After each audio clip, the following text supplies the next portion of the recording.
Good evening. You're very welcome to this evening's event entitled Art in Real Life, Addressing the Sustainability Challenge. I'm Frances Morris, Director of Tate Modern, and I'm delighted that we're hosting tonight's debate here in the Turbine Hall at such an important political and cultural moment, important for all of us here and for the world. Just a few weeks ago, a woman wearing a living grass coat, mounted on a splendid white horse, rode into the Turbine Hall at the head of a procession of artists marking the launch of Culture Declares Emergency, an initiative that calls for individuals and organisations across the UK's cultural sector to declare a climate and ecological emergency and to pledge immediate action in combating the devastation of the planet. They were welcome guests and received with curiosity and interest and some cheering by the audiences accustomed to strange goings-on at Tate Modern. Tate has a long history of climate emergency awareness, and I could take up a lot of your time detailing the many initiatives we have taken to reduce our impact, from water fountains to solar panels to beehives on our rooftops. But just as recent legislation to achieve net zero as a nation by 2050 feels too far off and too marginal to impact on the world, so too our institutional commitment to sustainability needs recalibrating, energizing, and activating. Maintaining large public buildings for millions of visitors, protecting the national heritage, and shipping artworks around the world presents us at Tate with enormous challenges in terms of sustainability, and we can't meet those challenges on our own. So tonight's event is really important to us. Quite simply, it brings together practitioners, activists, and campaigners to explore the potential of artists and art institutions to address global sustainability challenges and inspire, I hope, change. This evening also launches the public programme for our upcoming Olafur Eliasson exhibition, which opens here this week on the 11th of July and runs until the 5th of January. Shared social experience lies at the heart of Olafur's work.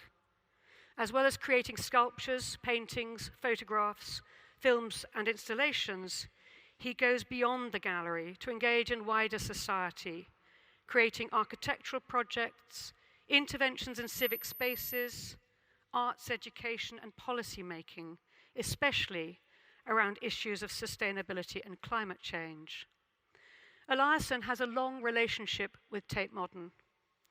Many of you may remember the Weather Project, commissioned in 2003, which not only drew more than 2 million people to this very Turbine Hall, lit by a glowing sun at the hall's eastern end, but it fundamentally changed the way we at Tate felt about this space. And in retrospect, it's possible to see how it began a shift in which the ownership of this space began to transition from the institution to the public, a public now welcome to arrive on horseback. In 2012, we hosted the launch of Olafur's Little Sun, which brings solar-powered light to parts of the world without easy access to electricity. And most recently, Icewatch, in December of last year, used 24 blocks of melting glacial ice to draw attention to global warming.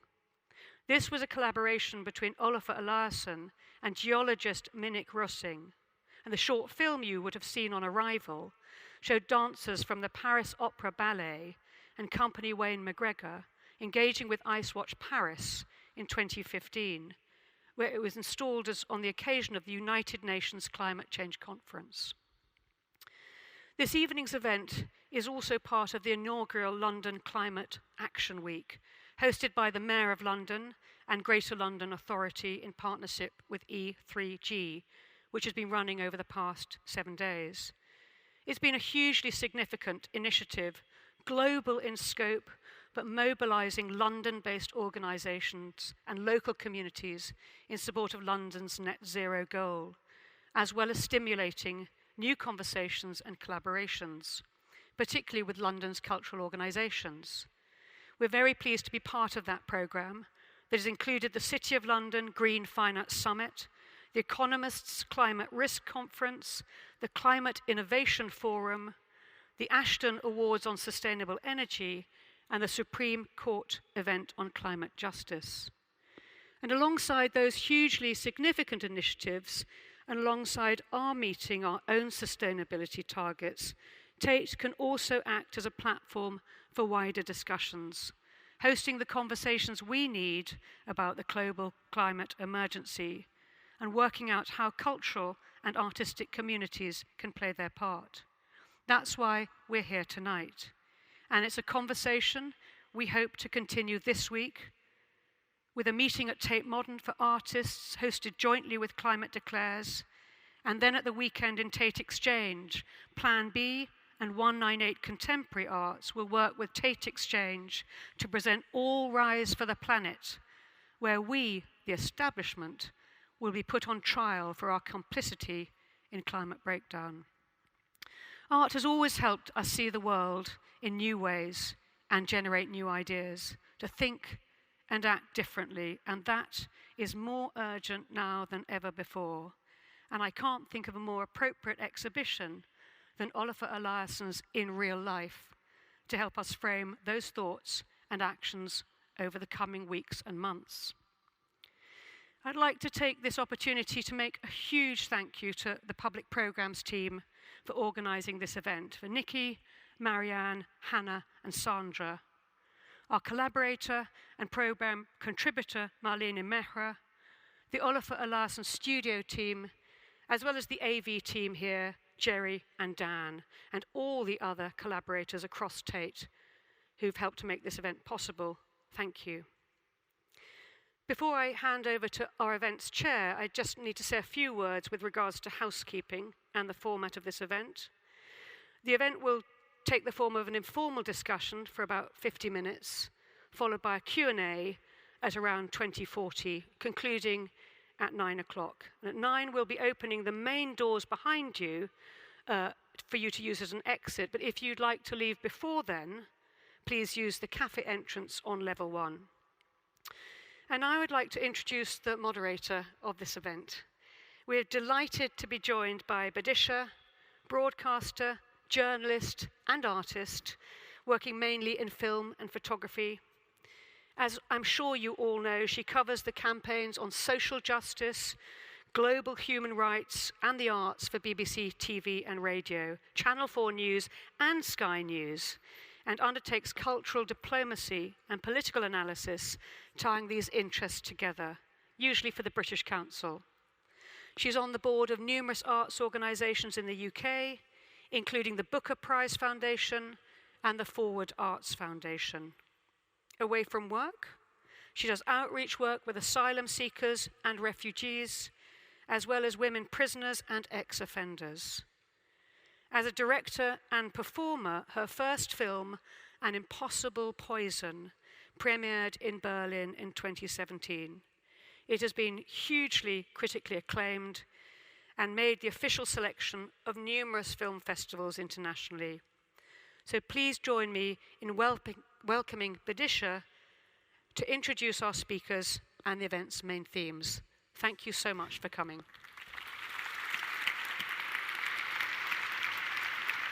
Thank you very much. Thank you very much for that extremely generous biog, which I wrote myself. I don't know how informal this is because it feels pretty majestic to me, but let us welcome you to this sold-out discussion with Olafur Eliasson, Clare Farrell, Malini Mehra, and Mary Robinson, who I'll introduce more fully in just a moment. Tonight, we have time as a panel to discuss creativity and sustainability, climate change, environmental emergency, and the role of artists in a world which feels like it's at its tipping point. At 8:40, we would love to hear from you, hear your questions. Please keep them very brief. Please do frame them as questions. And please wait for the microphone to come around. We're recording this event, so we want to preserve your voice. And as you can hear, the sound is traveling up and down. As Francis said, this discussion is the first event in the Tates public program to coincide with Olafur Eliasson's new exhibition here, and is also one of the last of the events in the London Climate Action Week program. Without further ado, let me introduce the panel. Olafur Eliasson is an international artist whose Berlin-based studio, founded in 1995, comprises more than 100 members, including craftsmen, architects, and art historians, to realize his works, which span sculpture, painting, photography, film, and installation, and intervene in civic space to prompt consideration and conversation. Mary Robinson is the former President of Ireland and then a UN High Commissioner for Human Rights, and is the recipient of numerous honors, including a little old thing called the Presidential Medal of Freedom, awarded to her by Barack Obama. She's now Adjunct Professor of Climate Justice at Trinity College Dublin and the author of Climate Justice: Hope, Resilience, and the Fight for a Sustainable Future. Malini Mehra is a commissioner to the Mayor on Sustainable Development and a UN advisor. A political scientist and gender specialist by training, she has 3 decades, actually more than 3 decades of experience on sustainability, including leading campaigns in Beijing, Seattle, Copenhagen, and Paris, and founding an award-winning Indian climate NGO. She has co-written the UN's Human Development Reports and advised the Secretary General on UN reform. And Clare Farrell, trained as a fashion designer, and is also dedicated to creative approaches to social and environmental issues. As a co-founding arts coordinator with the Extinction Rebellion campaigning group, Clare has been on hunger strike, been arrested, occupied buildings, and blocked roads, while also acting as a prominent spokesperson on the ways to use creative protest to raise consciousness around climate change. So welcome all, and let's get right into it. Olafur Eliasson, I think the first question has to come to you as the star artist. There's now generally a global consensus on the reality of environmental challenges, but how can individual artists address these changes? Thank you, and thank you everyone, and thank you for putting me on the spot first. Well, I don't think as an individual artist, I think the first question is what can one do as an individual? And every one of us work within our fields, and what can we do within our field? As an artist, I am interested in to address this topic through the art I make. That is one way. I don't think that being an artist, you have to do it by definition. You can make any art you please. For me, this has become very interesting. I was always working with natural phenomena, the perception of nature, the perception of atmosphere and environment. So it was a natural thing for me to get more and more involved with it. I also think that me as a private person, a part of civic society, as a co-producer of the world in which we live, has a responsibility. I, as an artist, have a studio. I need to see that the studio is sort of progressing in the right direction. I have a lot of responsibility with regards to how do we gradually make a plan step by step. How do we contribute to achieving the 1.5 goal that the governments all subscribe to in Paris, right? So I feel there is a thing that I need to do there. And the last thing is maybe as I am a relatively exposed artist, or a very exposed artist today and tomorrow, but I carry an extra responsibility in this case because I can speak on behalf of the necessity to also instrumentalize the cultural sector towards being more climate efficient, climate awareness building, be more progressive onto addressing these things and so on. So I understand that I have some power, and I can use this power to inflict on the collaborators. I have logistics collaborators, everyone I'm in contact with. I can say that, well, I'm not going to send my artwork with you unless you offer me a so-and-so offer with regards to the green and the sustainable. So being, should I say, exposed also comes with an added responsibility, as I see it. I want to throw this over to Clare, because you also are combining the idea of responsibility with the idea of creativity. So before we move on to the political dimension, I wondered how you see the role of the artist in raising consciousness and about stepping up to a sense of responsibility, even though we're not saying that that's mandatory for every artist. Thank you. Well, I think that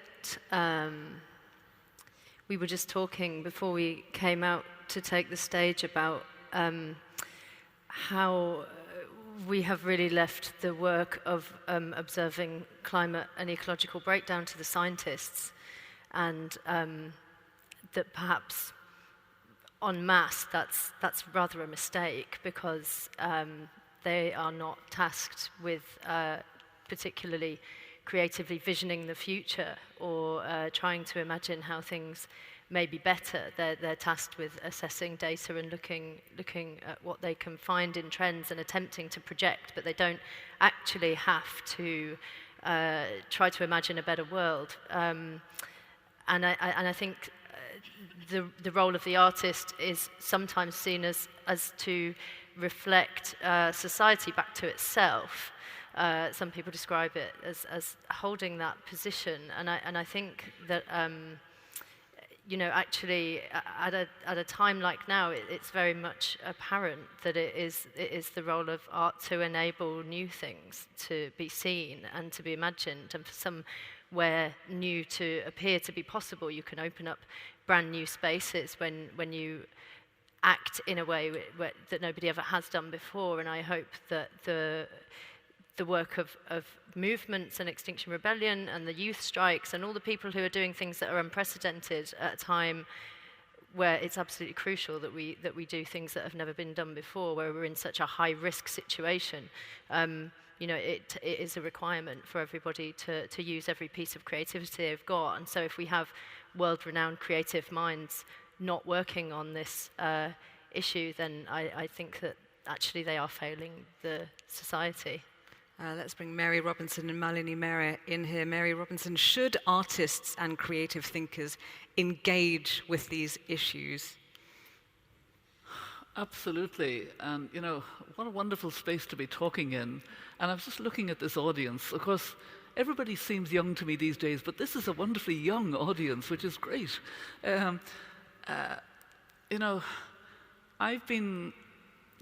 I came late to the issue of climate change, and I now talk about climate justice or climate emergency, not or climate crisis, not climate change as such.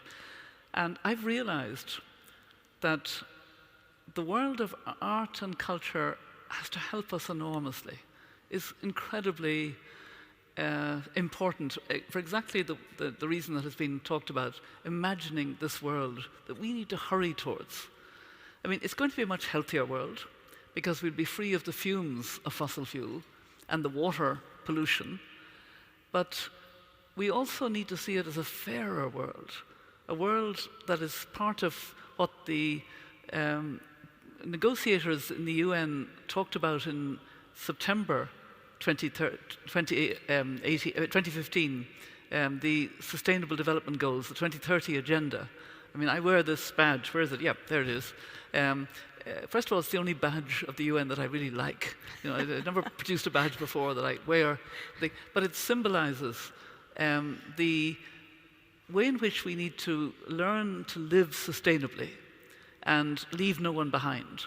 And that means get clean energy to the 1 billion people who never switch a switch for electricity, or the 2.3 billion who still cook on charcoal or wood or animal dung. And I mean, when we say 2.3 billion, it's 2,000 million. We need to think in millions to talk about billions, because we roll these statistics off. It's a very big proportion of our world. Our world is 7.7 billion, more or less. This is a big proportion. The inequality of our world, the way we have not managed to have a fairer, more equal world. And now that we're in a crisis, it's also an opportunity to somehow convert in the urgency we're in. I mean, when the scientists last October, the Intergovernmental Panel on Climate Change, reported on what's the difference between 1.5 degrees and 2 degrees, and how do we get to 2 degrees, they warned us. The difference between 1.5 and 2 degrees of warming, of 2 degrees Celsius, is very, very dangerous. That's when bad things happen, when the coral reefs disappear, when the Arctic ice disappears, and when the permafrost melts in a way that sends up not just carbon, but methane, even more dangerous. And they said, we have 12 years. That was then. We now have 11 years, and we're in July. And they said, it is doable if we have the political will. That's the good news. And we have to reduce by 45% our carbon emissions. And last year they went up. This year they're bound to go up, but the way we're going, a lot to do. Thank you for that context, which really lays it out for us all undeniably right at the top. Malini Mehra, you've been very patient. You've heard everyone's thoughts. Given what we now know, and given that there is clearly cultural and scientific impetus and will, how can we link together artistry and creativity, in your experience with your expertise, in trying to provoke changes, not just being on a gorgeous stage talking about it? Thank you very much. It's an absolute privilege to be here and to be sitting in these really comfortable seats up here, so I feel slightly guilty that you're all sitting cross-legged. I hope that you're as comfortable as we are. Look, we're in the Turbine Hall, and this is an extraordinary, place. This used to be, a place that used to power this side of London, Bankside Power Station.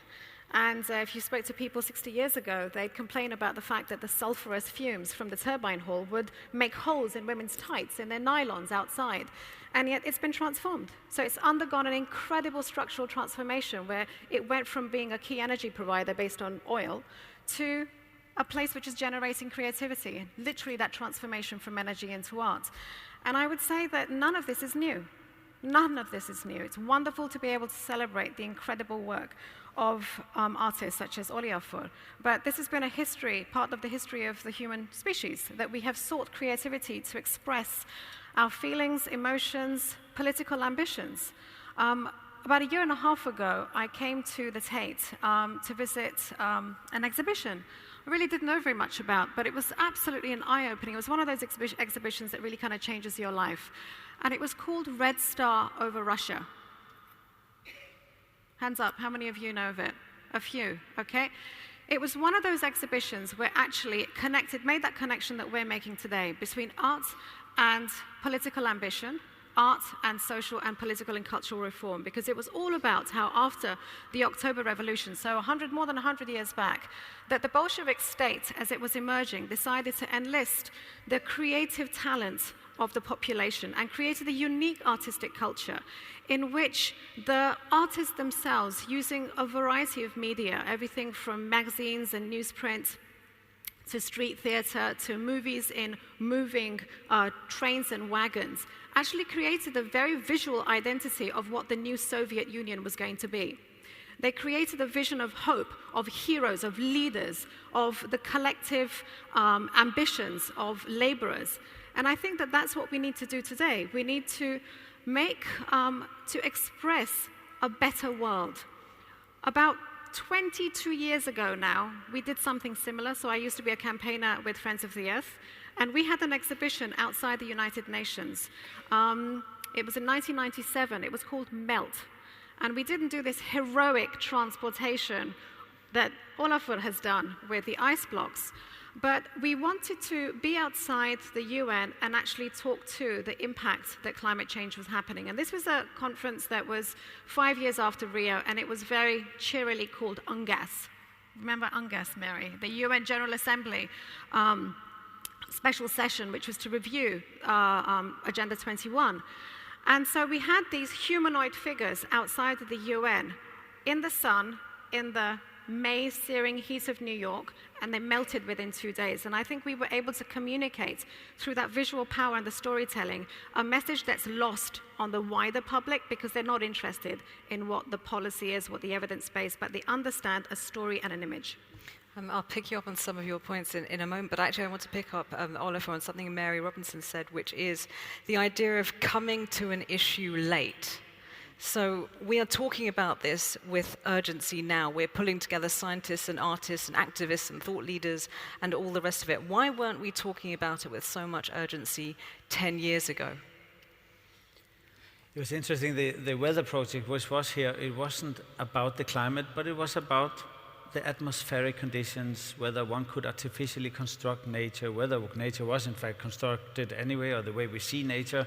is the human impact on nature such that it does not make sense to talk about nature? And we know now that this has become common knowledge, and there's a lovely critical or urgent critical debate about, well, if nature is now per definition gone, and the Anthropocene is a bit, that's the word we're using currently, but it doesn't really cover, because it's not all Anthropocene, meaning mankind or all people in the world. The truth is, it's really only the Western world. It's the capitalists, it's the people who's been colonizing slavery and the whole thing. So Anthropocene doesn't really cover it. See, still, I think we have been growing into this sense of, well, here is a topic, climate emergency. It hasn't been articulated really well yet. It's data-driven, it's political. The politicians talk. We look at these data sheets and we go, my God, what does that have to do with me? It's like so difficult to understand. And culture, I think, is just one of many ways where you can make it tangible, you can make it touchable, and you say, oh, this is what the ice in Greenland actually looks like. It actually is quite nice to look at. It's beautiful. It is a beautiful future imaginary. But still, what I am so impressed with the Extinction Rebellion is, of course, they somehow successfully gave voice to our emotional need. Everybody had a feeling, and suddenly somebody went in with a language and a form or sort of an activity that gave language to what I think was obviously already a kind of emotional, what should I say, a void or a deficit. And just to touch on your point, Mary, the idea that 1 in 7 of us has no access to energy. I've been very interested in this because I was fortunate to spend some time in East Africa and Ethiopia, and there I discovered that with very little effort one could make a compatible, in terms of price, alternative, a sustainable alternative to the use of kerosene and petroleum and biomass. And I actually bought 5 sustainable small power stations. And while you can keep talking, I'm just going to say 1 in 7, right? That's like maybe only the 2 rows here. So if you are now powerless or out of the so-called power grid, I'll pass on a solar lantern, and you can sort of send them back up as you keep talking. You can do it. In fact, you talked about Extinction Rebellion, and Claire, you've been quiet, and I want to hear more from you. I wondered if you could talk us through that journey of the general, not ignorance, but as we spread sunshine up and down the hall, the general denialism of climate change and climate action up to this point when Extinction Rebellion are having a huge, massive impact. So I would love to hear you map out the journey as an activist in prompting these conversations where now we're suddenly feeling a sense of urgency. Personally? Yes, absolutely. Well, it's with a deep sorrow that I undertake the work that we're doing now, and that is because it didn't seem possible to do something like this until we were in such a terrible situation, and I don't have complete faith that things will be okay. I've been lecturing on sustainability issues and trying to work towards a better future within my own industry for well over a decade. And I've noticed that, as all of my colleagues at Extinction Rebellion, I think, would agree, that the political leaders, the business leaders, the people who are working in finance, the people who really hold the majority of the power in our society have had no interest in doing the right thing in my lifetime at all. And for all of the work that people have tried to put in to improving the way that they work in various sectors, and all of the campaigning that people have done in good faith, and all of the hard work that people have done in movement building, we find ourselves pretty much on a cliff edge as a species. And so when I was sort of probably just coming out of the other side of quite a dark time, where I thought, well, it's done.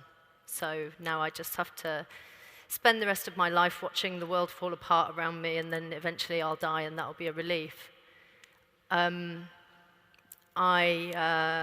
spotted my now friend and colleague Roger Hallam on hunger strike over a divestment at King's College University, and I thought, shit, that's appropriate. So I went to meet him, and I engaged in lots of sort of iterative campaign tactics with him in London, whilst other people were working in other parts of the UK as well, as part of a network called Rising Up, which is what kind of gave birth to the rebellion.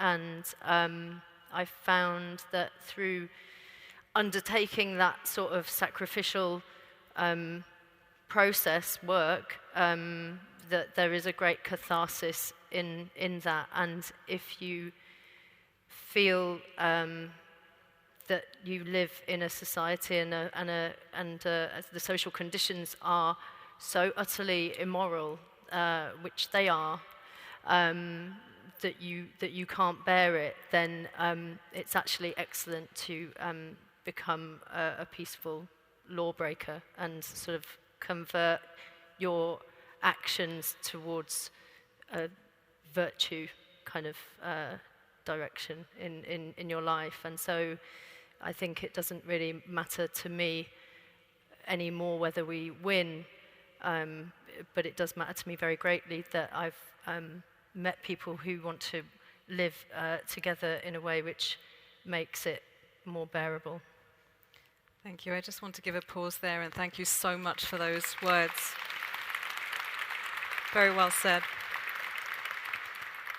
And in fact, your journey leads me on to address Mary Robinson here, because I think that you're making up karmically for coming to this a little bit late, because you're now adjunct professor for climate justice. And I wanted to ask, what do you mean by climate justice? It implies a crime's been committed. So who or what are the perpetrators? Who are the victims? And what's the punishment? Well, first of all, like Olafur, I admire rebellion, extinction, because for some, it has got to that, as you said. That's the step you take. I'm also chair of the elders brought together by Nelson Mandela. We have to bring hope, so I'm on the side of bringing that hope. And that was what brought me into climate justice. I was late, again, I really was, in linking climate change and human rights. I never made any speech when I was President of Ireland from 1990 to 1997 about climate. When I became High Commissioner for Human Rights in 1997 to 2002, the other part of the UN was dealing with it. I was in my silo. It was a big silo, very important, but I never really made the link. And then I had a small organization called Realizing Rights, working on the rights that I wanted to promote more, the very important rights if you don't have them, rights to food and safe water, health, education, working in African countries. And I was also honorary president of Oxfam at the time. And everywhere I went, people said, things are so much worse. And it was the sort of complete unpredictability. So many women said to me, is God punishing us? What's happening? This is outside our experience. I don't understand. And it was undermining their food security, the ability to have food. The drought meant women had to go further for firewood, further for water. And, I just realized this is happening now. I had been learning about climate change, and it was something of the future. Something glaciers might melt, polar bears are at risk. That was the way it was projected. And I was seeing the reality in people's lives, and I really understood this was about justice. But when I talked over the years, including, coming to various conferences on climate, I tended to talk about small island states that would go under, about indigenous peoples, very vulnerable to climate change, about the poorest countries, and even poor communities in rich countries. And then the children made it much more mainstream, because they talk about intergenerational injustice.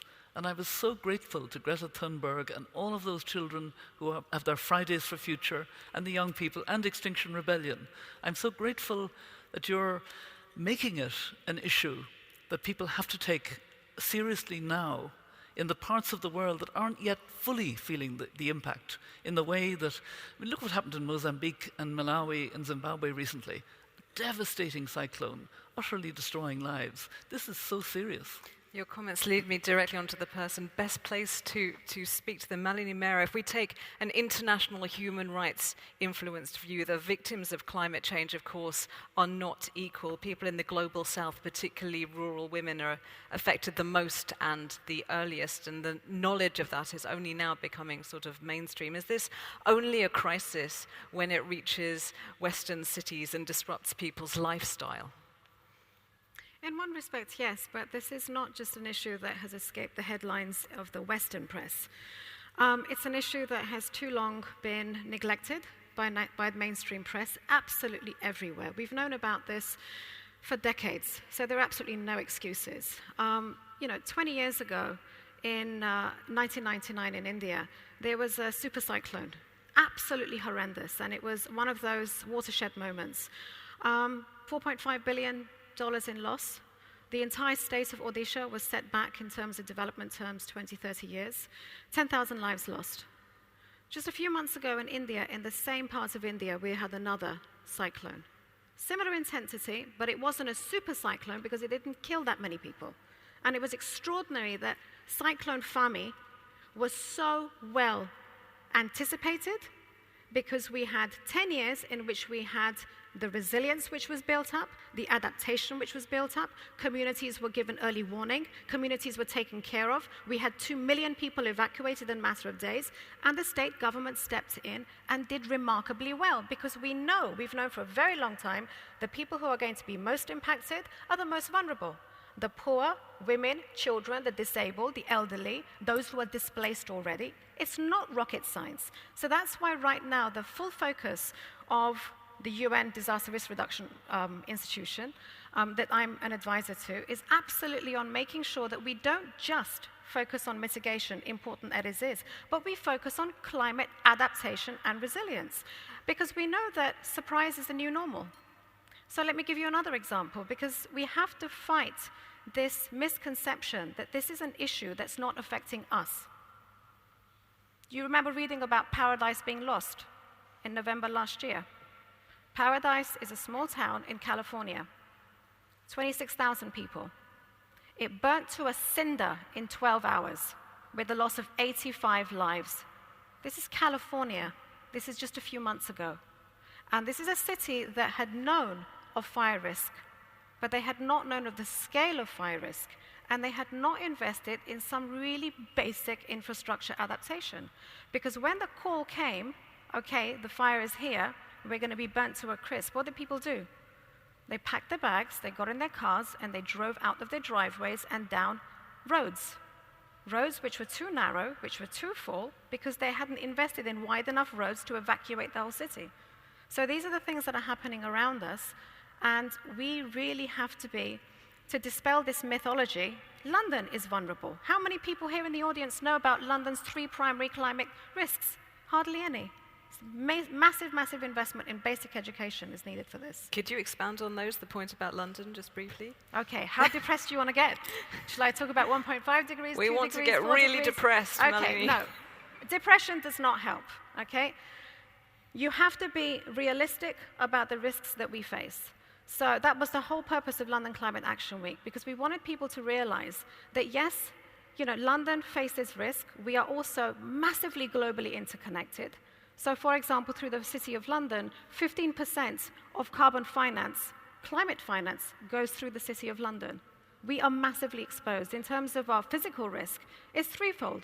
So flooding, not because the Thames is suddenly going to engulf the Tate, but because we're primarily at risk of surface flooding. Because for too many decades, we've allowed our ground to be concreted over.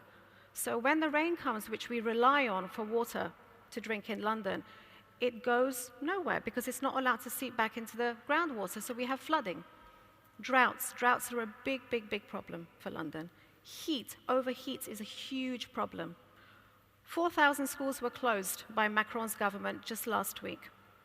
We will increasingly have schools which are closed in London because our public infrastructure is not equipped with the level of heat that we're going to expect.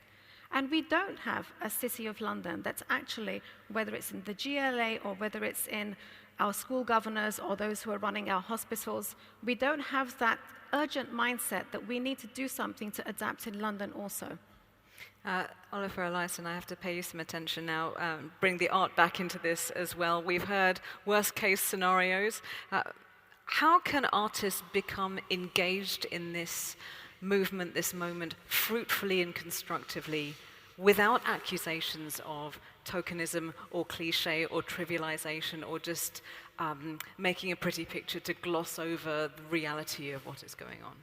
Well, not that I'm accusing you of having done that, by the way. No, but I'm saying it's all obviously it's we have. First of all, I want to say I thought of isn't it a saying you say, justice is institutionalized love. This is a good way of saying it. So. I mean, I think artists obviously can work together, and it is very much being a part of a system, and it is very much, as we heard, about redesigning system, re-engineering the future, and what is, I think, happening, and I think this actually speaks to all of us. We live at a time where we see a shift, where we are going from being guided by the past to being guided by the future. Suddenly standing on the shoulders of everything we know, the successes of yesterday, the things we have achieved, doesn't apply to what are we going to take as our next step. So it's very interesting. That means we are looking to the future, and it's not just a few, it's like everyone, like the way we talk and say we need to create a future narrative that simply is better than the one we had yesterday. And this, I think, is one of which culture as such, and artists and so on, could contribute to. It's not possible alone, I think, but essentially it has to do with dreaming up an imaginary that hosts the possibility for hope. Gerhard Richter, the painter, said, art is the highest form of hope. And in that sense, the issue here is to somehow show to people, yes, there is a doom and gloom, there is a doom element, and it's fair enough because it is so unbelievably urgent. But it's also about saying, well, yesterday I heard the term doom and bloom, and we do need to have some sort of sense of, well, this is the direction, this is how we're going to go, these are the institutions we are not going to vote on or support, these are the private sector companies we're not going to buy the products of. We need to take, as civic society, a clearer sort of position in this and understand that from the immediate micro civic individual person, there is actually a way to impact on the macro, on the legislative, on the private sector, on the companies. It's only a question of actually organizing ourselves in movements, but also having the self-confidence to say, well, I matter. And that is maybe the last thing. What I think particularly art is capable of is, unlike a politician, unlike a pair of sneakers, art can say, this is an option, this is a possibility, and you as a visitor to the Tate Modern, you say, I know that feeling in that painting, or in that dance, or in that book, or in that theater. This is how I feel. This is somebody giving my feelings language. Leaving Tate Modern, you might have the impression, wow, I went to the Tate and I was listened to, I was seen. I didn't go to see a work of art, I came here to be seen. And if you think about politics and so on, where are we being seen? The reason why there's so much populism is because there's so many people who say, well, nobody's listening to me, I'm just going to go for this short-termism and the immediacy of populism. So what art, I think, more sort of fundamentally on a deeper level is capable of is to create a space, a safe space for difficult conversations where people can leave and say, I was allowed to express myself. I'm probably good enough. I'm going to vote. I'm not going to buy the sneakers. I'm going to do so and so and so. And do you think it's actually unfair for people to say, okay, well, you know, you are elite artists, you're successful, you're well-known. Why do you think you can cure climate change? I mean, nobody else is asking anyone else to cure climate change that way. I mean, is that just more of the populism that you're talking about, the cynicism about elites? No, that's a very fair question. Somebody should ask me that. Great. So why aren't you curing climate change? I'm quite serious. It's only fair. It's also a fair question, and it would be wrong to say that the typical moral high ground that the art institutions and myself claim to sit on, that's as a good friend or dear friend of mine says, that's expensive real estate, because that's actually very difficult to maintain. So what do? Obviously, the cultural institutions need to look into themselves, get their boards gender balanced, not all these white-haired old men and all of that. There's lots to do in the moral compass of culture as well, as much as there is in artists, but still, it just so happens that I think culture enjoys something quite rare. It is civic trust. That's not necessarily me. It doesn't matter whether you are famous or not. I think every local area has a poetry club, a music Verein in Germany, or like a book, a writer's club, a theater, and so on. So culture has its feet on its ground. I might not, that's fair enough, and I'll take that critique for sure. But essentially, people say, I'm a part of this poetry or this sort of cultural event. I'm a part of civic society. I just think it's interesting as a culture ecosystem, there's something quite rare which ties people together and actually offers things that are hard to find, increasingly hard to find in politics and in commerce. Let's throw this over to Claire, because you mentioned how you've been trying to tally up your ethics and beliefs and your creativity in your industry for 10 years. So how do you consciously combine the two without feeling that you're somehow bridging different worlds, or you're losing your creativity, or you're losing your ethics? I don't really feel like I can anymore. I don't think that I've seen anything like the kind of response that means that it's really worth my while to apply myself to working within my industry. So I do so only really in order to make some money, but not because I actually want to. I don't think that it's I don't feel that it's going anywhere fast enough, when you know the context. And I just have to say, to make sure that I do say this before we run out of time, that whilst Olafur's ice was sitting outside the Tate, we had some very serious conversations in our office, because we actually, many of us agreed that we really wanted to come down and set them on fire.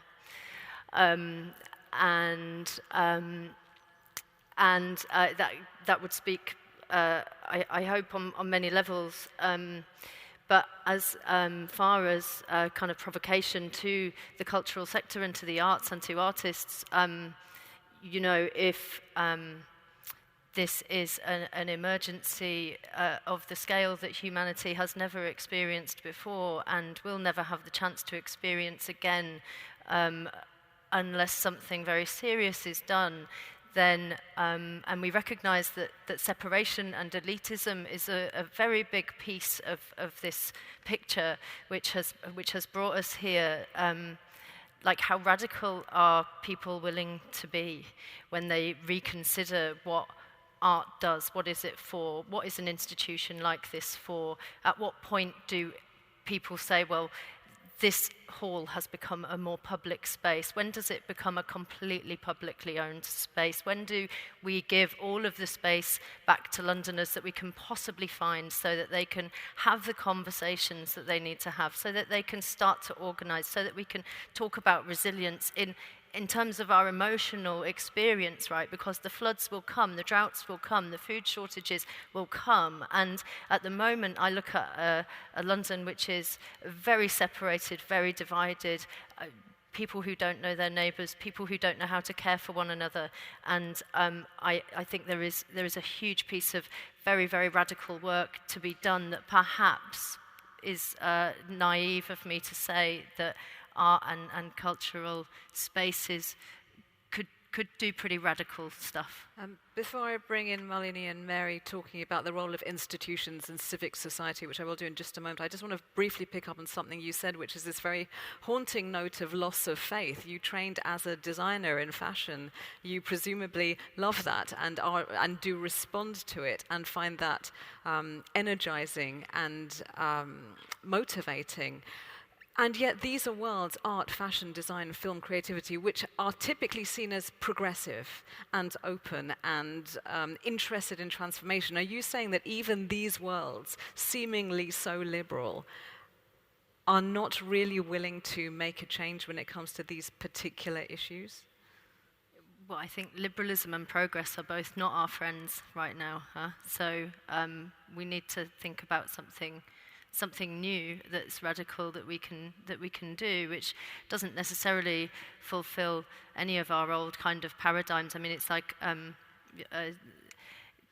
my good friend Gail says, we need to reboot humanity and the entire operating system that we use. So the coercion and the exploitation and the violence and the domination is like, it's the old story. That's the old thing. It's over. Like, it's going to go away eventually. But how quickly can we move on to like the compassion, the love, the forgiveness, all of the things that we surely need to find our way through something which is not going to be easy, and we're not going back to the benevolent planetary experience that gave us all of this industry and all of this product and all of this sort of money. We will never go back there, because we've affected this climate now and in a way which will last for thousands of years. And the biodiversity crisis is actually even more frightening, although everybody only really talks a lot about carbon atoms. I mean, we face a future where there is very much less life on the planet, and if we're the only thing that we think is going to survive, well, we better start liking each other a bit more and do things quite differently, I think. Malini, let me bring you in here. Before the reboot and Humanity 10.0, if we look at the world as it is in front of us, how can institutions and government and civil society organizations actually walk their talk and participate in this reckoning that we're going through? Gosh, how much time do I have to answer that? Okay, you have about 4 minutes. Let me begin with something which is more biteable. Okay, so there's a wonderful quote by Jean Monnet, one of the founders of the European Union, which he said, paraphrase, "To make change, you need people. To sustain change, you need institutions." So let's just start with where we are right now. So the Tate has become an institution. The Tate is a public good. It's not an elite institution, it's a prestigious institution, but it's an institution that I lay claim to as a Londoner, because it's open to all of us. I brought my kids here. First of all, before kids, I came and saw the Weather Project here. This is a place where art enriches life and art sparks creativity, and you begin thinking about things differently. So, very practically speaking, what have we done in London to bring some of those institutions together and reshape the conversation? So, 3 quick examples. The first is that we had an absolutely magical partnership with the English National Opera's outreach program called E&O Baylis. English National Opera just last week opened up first production for, after many years, I think, of Benjamin Britten's Noah's Flood. And we used that as an opportunity to talk about flood risk. It wasn't taking place at the E&O Coliseum, which is the home of the E&O in Covent Garden, but actually taking place in Theatre Royal in Stratford. Stratford is in the lowest lying part of the Thames. So we had an engagement program. We went and spoke with school children and their parents, and many of these school children, their background is the Bangladeshi origin. So it's a really, really wonderful combination of talking to children about what this mythical story means. Yeah, everybody's familiar with Noah's Flood.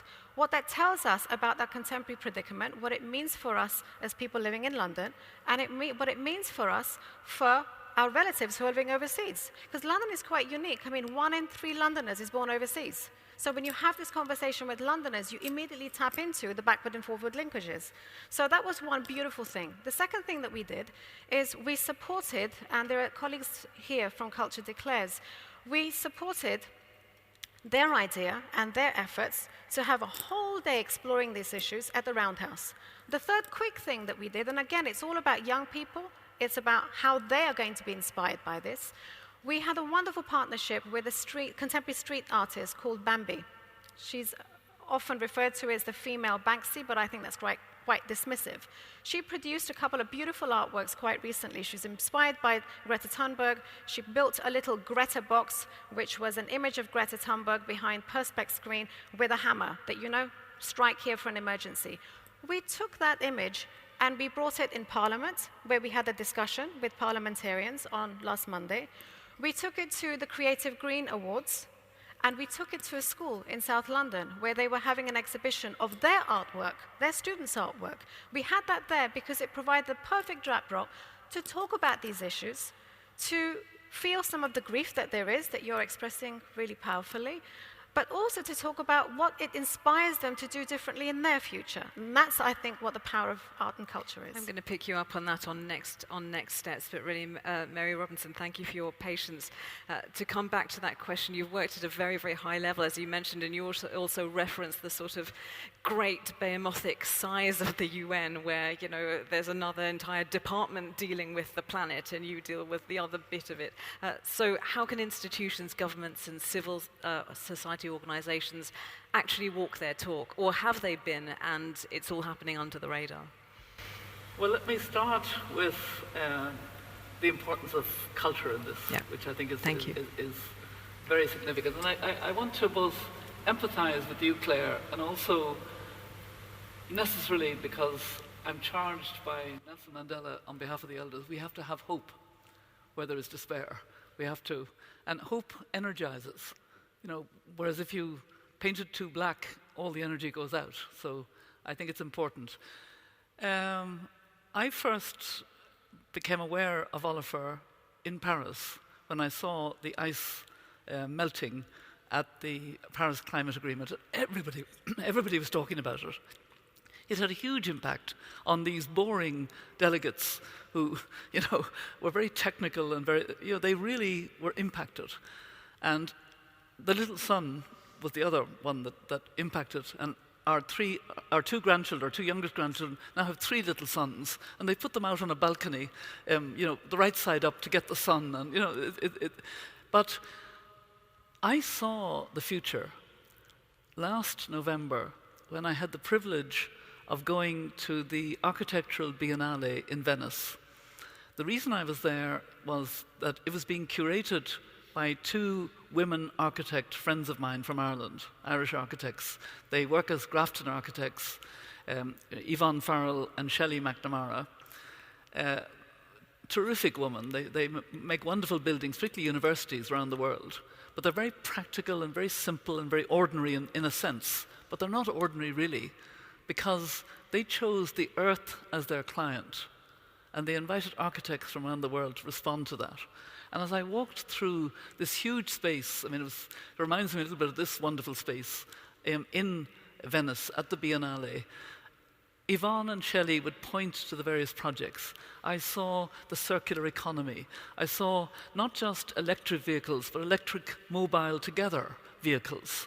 I saw saris from Bangladesh that had been thrown away by poor women, but there was cloth there that could be brought back to high fashion. You know, I like the slow fashion, the slow food, all of that movement, and you know, it really brought home to me the importance of culture now stepping in rapidly with science to tell us where we need to be. And when I'm talking to a captive audience, and this is a captive audience, if I may, 3 steps, 3 minutes, not even 3 minutes. The first step I think everybody has to take now is to make climate change personal in your life. Call it climate emergency, personal in your life. And do something yourself. Don't count on others. Do something yourself. And do something to reduce your own demand, your own emissions, your own, you know, way of adding to this problem. And I've become a pescatarian. I've given up meat. It's a small thing. Others have gone much further, but anyway, I'm an elder. And the second thing is... Yeah, you've had a lifetime of eating meat, so... Exactly. Lamb from the west of Ireland, woo.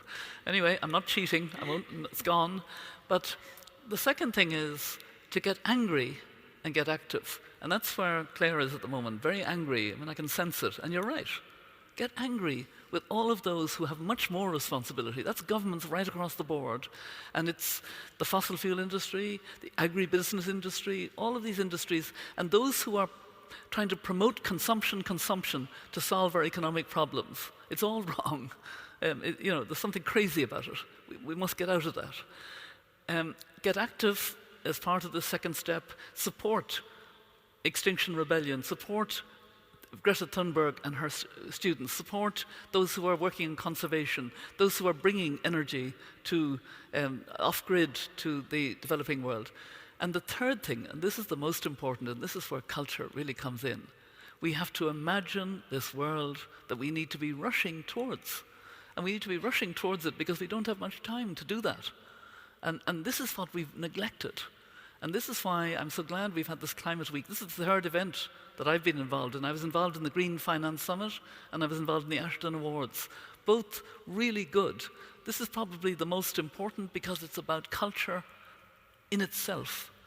Giving the leadership, stepping up, talking, creating an imagination for us. I think that's the most important thing, I really do. More important than any of these institutional things.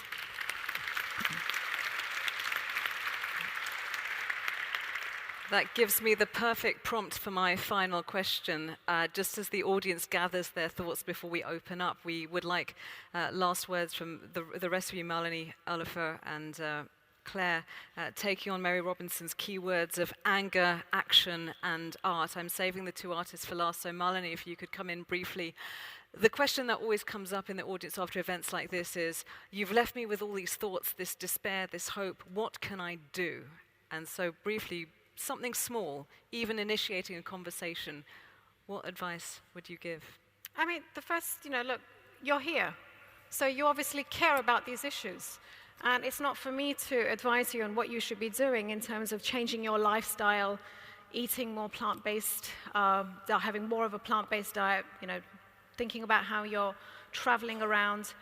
Those are just some of the practical things. But one of the things that's really important to me is to recognize that when we talk about emergencies and urgencies, that the typical political response to that is not measured.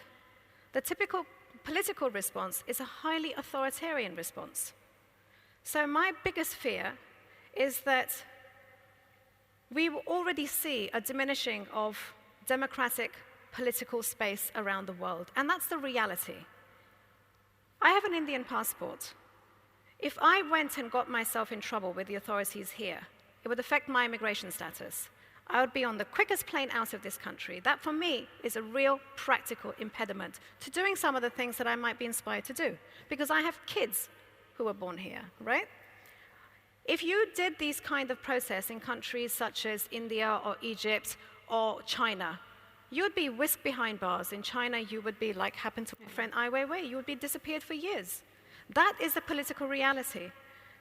When I was very young, my country, there was a political emergency called by Indira Gandhi, who was 1975, who was the prime minister at that time.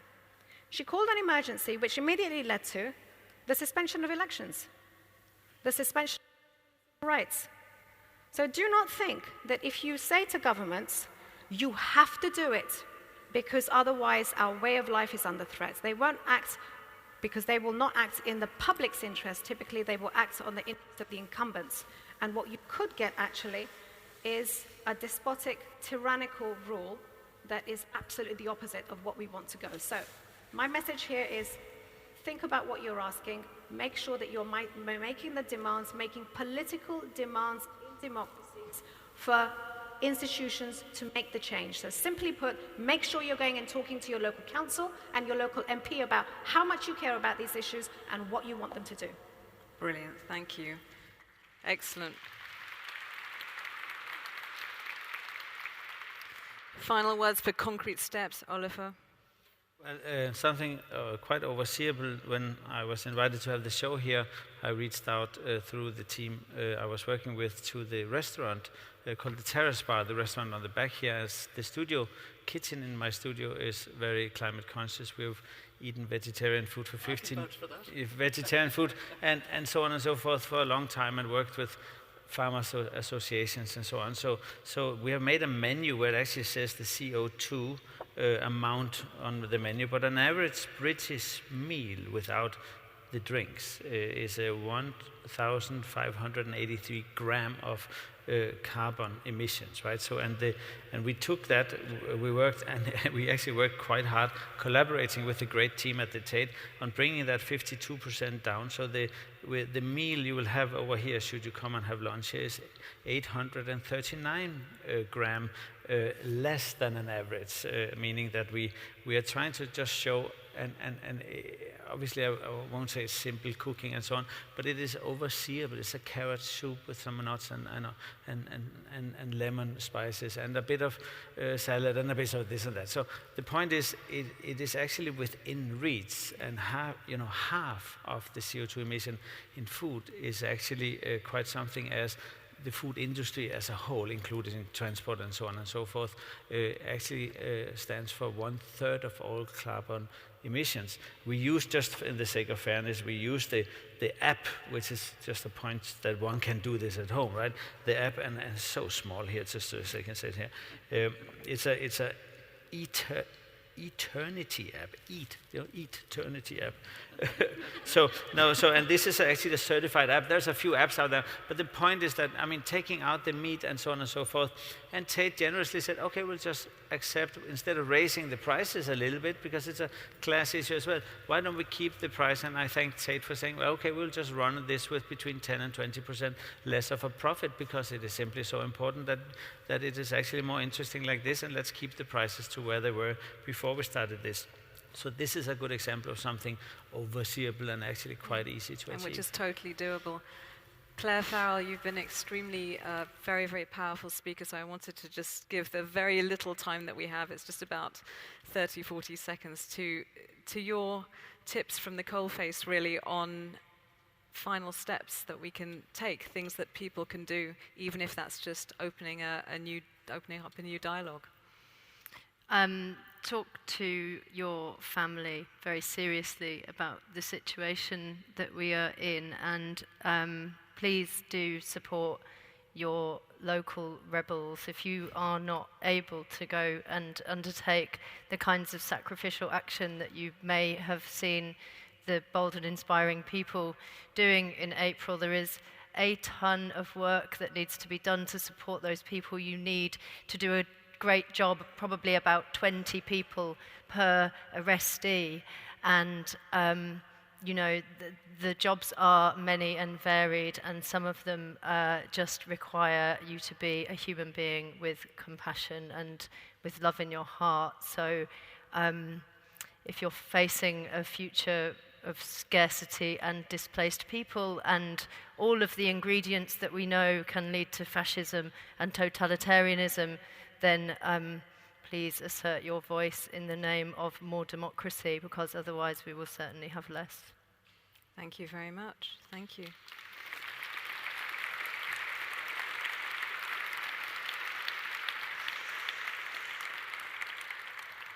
Okay, we have about 20 minutes, a tiny bit less. There's already someone jumping up right there, so we'll come to you first, but do wait for the microphone to come to you, just because we're recording these conversations. Thank you so much. Can you hear me? Yes, we can, yeah. Yes. I'm Johanna Zuleta, and I am a cross-pollinator. Have been for many years working between politics, corporate, and arts and culture, bringing that integration, and just as you did today, and we see how helpful it is for the understanding of these narratives. So my question is, are you ongoingly engaged, so that this is not just a touch and go? Are you all ongoingly engaged with cross-field conversations like this in your environments? And if not yet, when then I'll be delighted to also include you in the things that I'm doing. Thank you. Thank you very much. So, are you engaged in an ongoing way on these cross-field investigations, bridging art and science and all the rest of it? Olafur, I think we can start with you and then we'll... Yes, thank you. Yes, I would like to think of having increasingly the last years experienced the necessity to go out of my comfort zone. out of the exhibition, out of where I actually do work the most, and meet politicians or leaders of various sorts, but also science organizations or NGOs and so on. I worked with my Little Sun project in areas with no economical or in energy-related infrastructure. But I also try to, for instance, when making a work of art, I draw on knowledge from other fields, and maybe instead of just showing the photo I did 20 years ago in Iceland of a glacier, and the photo I'm doing this summer, I'm going to hang it next to the one. If I can announce this with the Tate, I very much would like to announce it with some of my friends, so that it is a photo that is both, should I say, being used within the conventional or the sort of the comfort zone of culture, you could say, but maybe also a photo because it shows very clearly that the glacier is literally gone. The glacier tongue is literally gone. So obviously I would like to make that photo available, even though I'm not a scientist, to the Arctic people that I have a little relationship with, and see if it could work in them. And if I could possibly be a part of an Arctic symposium where it's not about culture but about Arctic science, I would be very proud to do so, hoping not to dilute the quality of such events too much. But so I have increasingly felt the necessity and the inspiration of actually being outside of my, should I say, my comfort zone, I guess I could call it.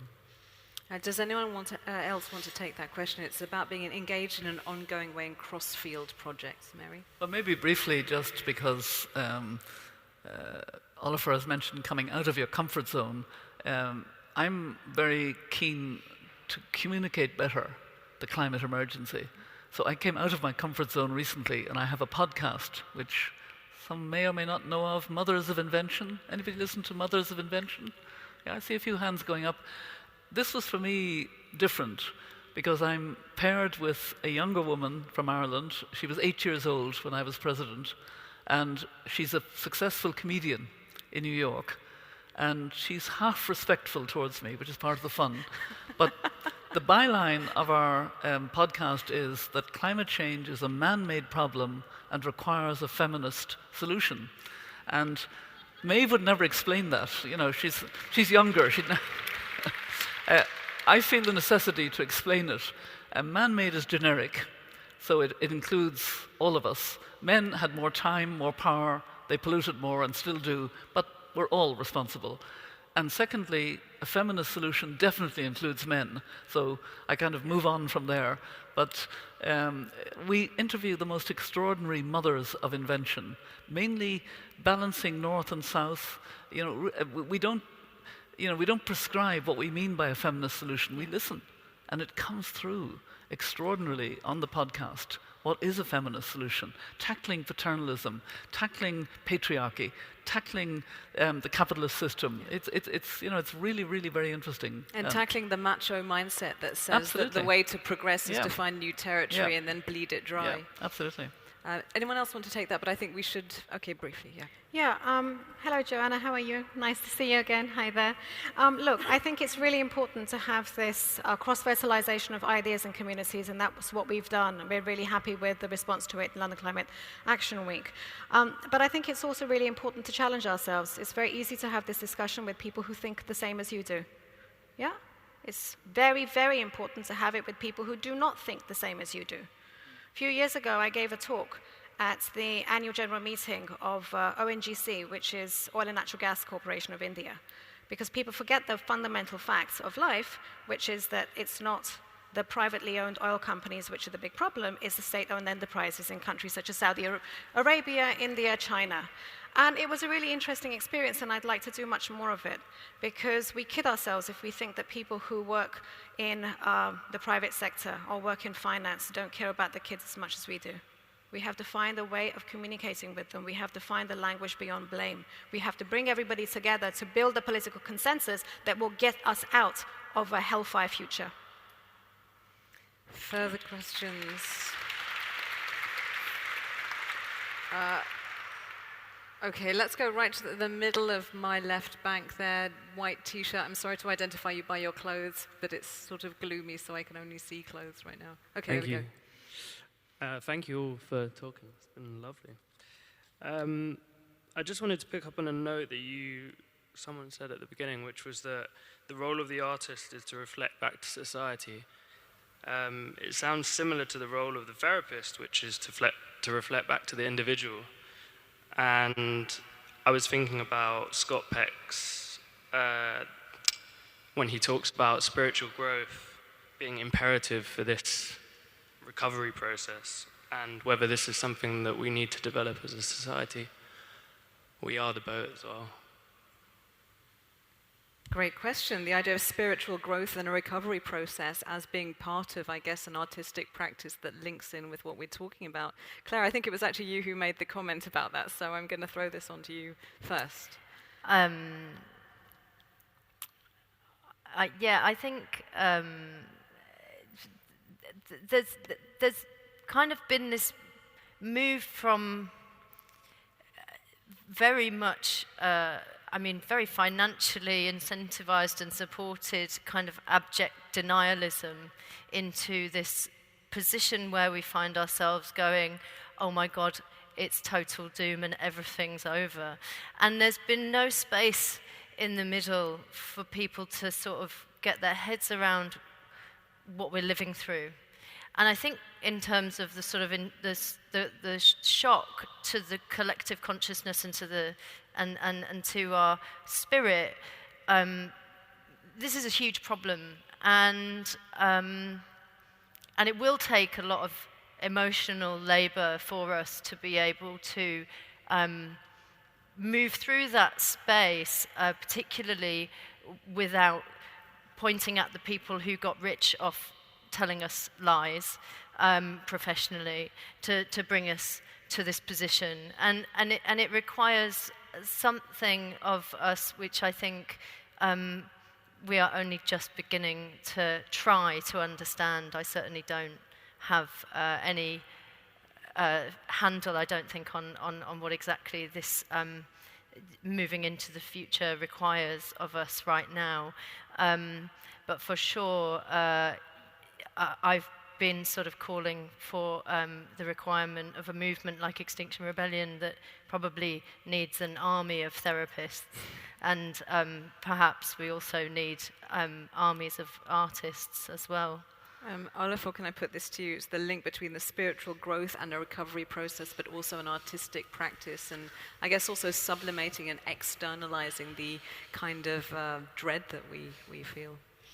Yeah, I mean, to build on that, we have been fed up with quantifiable success criteria, and the success is only here, and if it's not measured, you are a failure, and the room for doubt and the room for negotiation or hesitation, the room for being unpredictable has been doomed unsuccessful.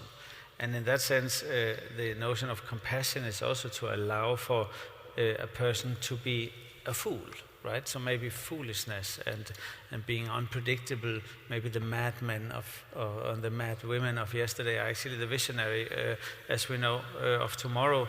And in that sense, I was trying to somehow briefly mention it before. I do think that a painting 200 years old, you look at it and you realize that flying horse over that city, well, that's 100 years, right? But anyway, I mean, you realize and say, oh, I know that feeling. That horse is me. I know exactly what's going on here. It was as if the painting saw me. I don't mean to make it therapeutic, but it's just this opportunity to actually feel that here is something that is emotionally, spiritually, if you want, in a non-quantifiable way. This is a non-McKinsey-fiable way, or it's a non-Disney-fiable way, it's a non-Adisati-fiable way. So suddenly I'm actually being hosted. There's an element of hospitality in this where I feel like a blue horse. And in that moment, it gives you this sense of actually being worth something, and you leave, as I said before, you leave with a sense, well, I'm actually probably good enough. I need to do something because I'm not worthless. I'm not someone who's always being McKinsey-fied down to the sort of criteria of yesterday. I need to build another spiritual tomorrow, as we heard. I just want to bring Mary Robinson in here because you've mentioned a couple of times that you are one of the elders, capital E elders, and I wondered if in this kind of upper tier of governance, you do also consider not just what's happening sociopolitically, but also in terms of, let's just say, the spiritual or the mental health of nations. I think I learned a profound lesson from the first chair of the elders, Archbishop Desmond Tutu, whom I love. I was on a panel with him about 8 or 9 years ago in New York. It was a social good conference, and the young people were there on their iPads and their iPhones because they were creating a social media buzz. I think we were, what's the word? I can't remember what the word is now when you get liftoff. Trending? Trending.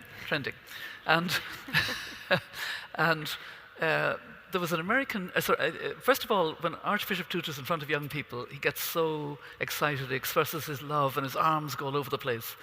And there was an American journalist moderating, and she said quite sharply, "Archbishop Tutu, why are you such an optimist?" And he looked at her and he shook his head and he said, "Oh no, dearie," called her dearie, "oh no, dearie, I'm not an optimist.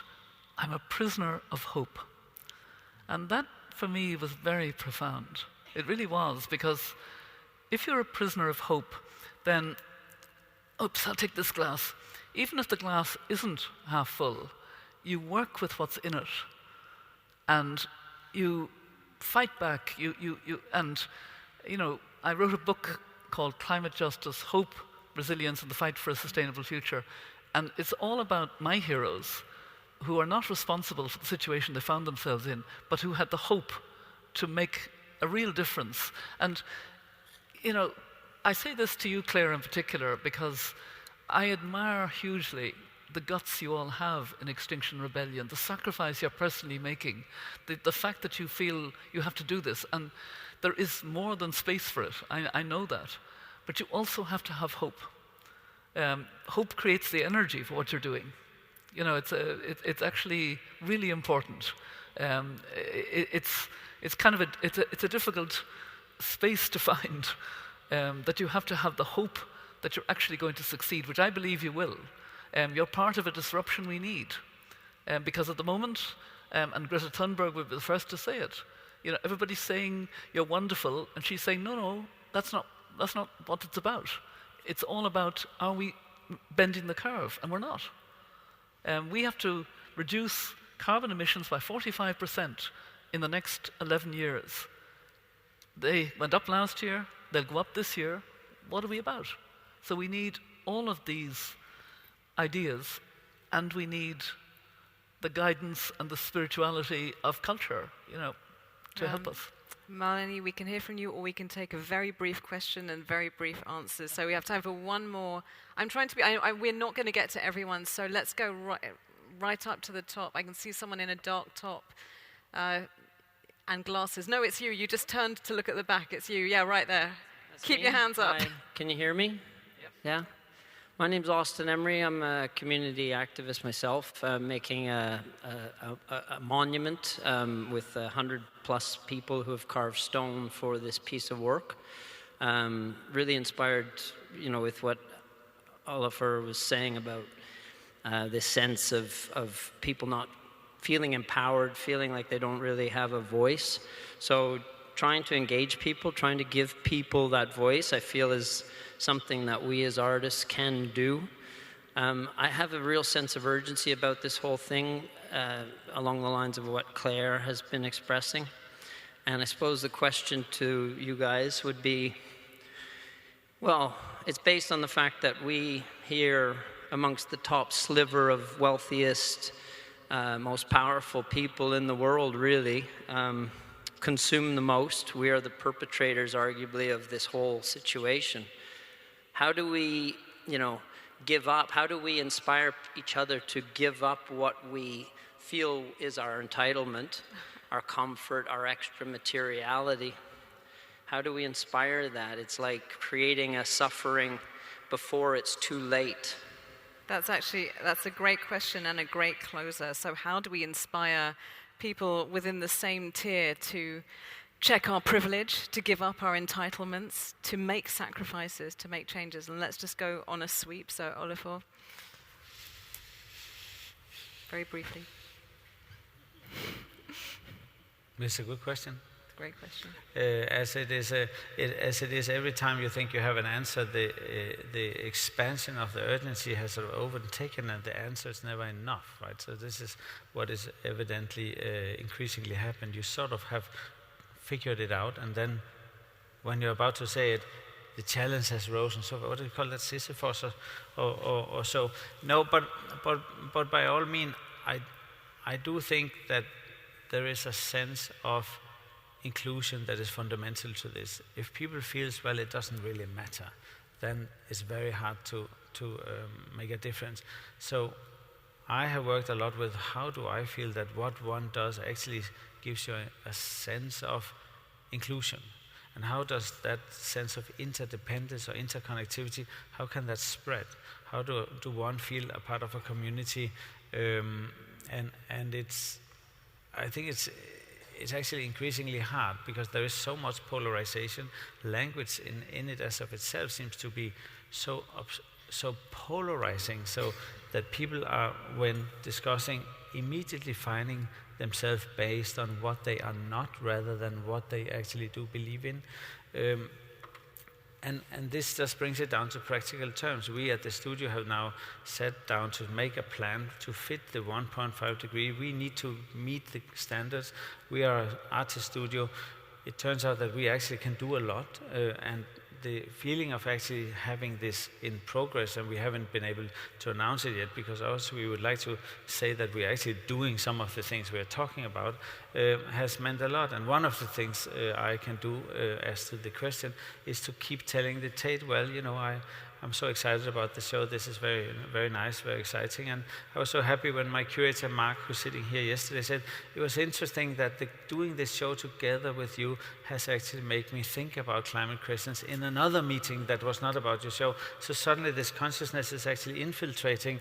And this is what I meant about interdependence, sort of connectivity, that it actually matters not just to tell our family, it actually has this trickle effect, and this gives you one's sense of being a part of a system, which I think is so very rewarding. Mary Robinson, how can we inspire people to give up our own privileges and entitlements? I do very much agree with the point made by the questioner. It's this part of the world, the developed world, that is historically and still very significantly responsible and very unmindful, and we need to change that. We need to, change from a throwaway consumption society, change our habits. But I also feel very strongly that we need to know that it's not going to be all doom and gloom, that actually, as I said, it's going to be a much healthier society. And if we do it right, if we implement the 2030 agenda and leave no one behind, then we take, that billion people out of the terrible poverty of lighting their homes with kerosene and candles, both of which are dangerous, and similarly with the cooking. So, and what we do is we start this relationship which the 2030 agenda talks about. I mean, what I like about that agenda, which was negotiated by 193 countries, it talks about human rights, it talks about gender equality, it talks about leave no one behind and prioritize the furthest behind first. All in that approach. We're not doing it, but if we can get there, which we have to, in order to bend that curve as rapidly as we need to, then we just have a different way of being human. And that's what we need to do. Malini, briefly. Okay, so you're asking me, I was raised as a Hindu about self-sacrifice and renunciation and abnegation, and we have a very long tradition of how to do that, not well. I was reminded by your question, and I understand the spirit in which you're asking your question, Austin, which is very much how do we lighten our load? Yeah? I think practically speaking in this country, if you look at the average citizen of the UK, 24% of our carbon footprint is due to energy use, right? So you think about, your modal shifts there, obviously. 12% is the food that we eat, right? So we spoke earlier about the shift from a meat-based to a plant-based diet. But if I think about this in a personal in a global context. Look, my aunt was, she was a visionary. She set up an ashram 60 years ago. And she had a lot of people who came to her who were dissatisfied with their lives and who wanted renunciation, but who wanted, the typical renunciation ideal is you go into a forest and then you're never seen from again, right? You leave no trace. But her message to them was, come and do something good. So over time, that small ashram, it's called the Abarna Trust, became the place which now looks after the largest slum in Delhi, providing all of their needs, medical, educational, etc. So for me, the big lesson of my life is that abnegation and self-abnegation and renunciation is for the few, it's not for the many. If actually you want to get people on a path with you, then you have to address some very basic things in life, which are about hypocrisy and power. So if you think about my experience as a Hindu, I was brought up in a family in which you couldn't eat beef, okay? Hindus don't eat beef. India is the second largest exporter of beef globally after Brazil, right? Big, big difference in between what we say and what we do. So for me, it's fundamentally about looking to where the power needs to shift, wherever you are, whether it's in your household, your community, your government, your globe. And that's what I try and do. Thank you very much.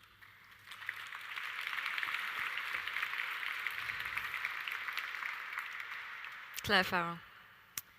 I've met this, I haven't met them face to face yet, but this fantastic writer and academic through doing the work with Extinction Rebellion, which I have to say, one of the greatest gifts that I've had back from doing this work is the people that I'm able to meet through doing the work, and I'm deeply grateful to that. But Douglas Rushkoff said to me recently that social movements which cause trouble are like an immune response. And if you see that the society and the planet that you live on is sick, and the people come together to create some positive heat where some of the illness can help to be healed, where the energy and the blood can flow towards that place, and then healing can begin from there. I think that's a very beautiful analogy, and the way in which I would ask anybody privileged to let go of some of the things that they don't need would be to take them to a place where people are being fed without question. There are people doing it on the streets all the time. You can look them up and bring them along to Extinction Rebellion events where people are being fed with food waste by kitchens that just appear out of nowhere, with people who step into them and say, can I help you to cook? Can I feed people? This feels good. This feels nourishing. And to sort of remind ourselves through something practical like that it's obviously always better to give than to receive. And I think the ego is soothed very much by putting yourself in a position where you have to give. So that would be, I would encourage you to try to get those people to engage in something practical. Thank you very much. We have run over, but I feel that what we said was in itself so nourishing and so detailed and had so much context and so much there to inspire and energize that we ran with it. Before you start rustling, I think that we would like to thank you for being such an amazing and engaged audience. I have a little bit of housekeeping before I'll invite you to join me in thanking our speakers. So the main exit behind you will be open, and if you left anything in the cloakroom, don't forget to pick it up. But before you leave, please join me in thanking everyone at Tate Modern: Francis Morris, Olafur Eliasson, Malini Mehra, Mary Robinson, and Clare Farrell. Thank you very much indeed, and thank you. Thank you, and well done.